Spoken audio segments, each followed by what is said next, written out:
člověka, i nepřátele, a modlete se za ně. Přítele milovat, to dokáže každý. Ale právě nás, křesťany, od ostatních lidí odlišuje, že se modlíme i za ty, kteří nám chtějí ublížit. To jsme křesťané, já vím, že je to těžký, ale jednou jsme pokřtění, tak tohle prostě musíme dělat. Svatý apoštol Jakub jasně říká, že víra bez skutku je mrtvá. Ta naše víra se jednou má tady projevit. Už bylo dost všelakých lumpáren. Je potřeba ukázat, že jsme věřící. Tak se tady budeme teďka společně modlit.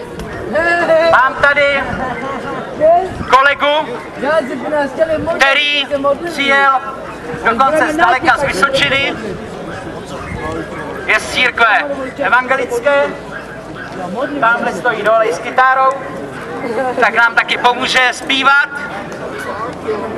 A prosil bych, abyste všichni zachovali klid, aby se během bohoslužeb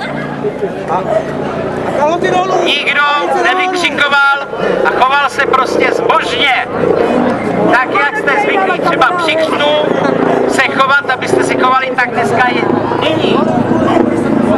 Není nás tady mnoho, je nás tady pár, tak myslím, že bychom tím spíše mohli zachovat takové to posvátné ticho, které bude rozstínat pouze naše modlitba. A naše písně nebo píseň je dvojnásobná modlitba. Takže za chviličku bychom začali s pomocí Boží a prosím, aby se teďka už každý soustředil na modlitbu.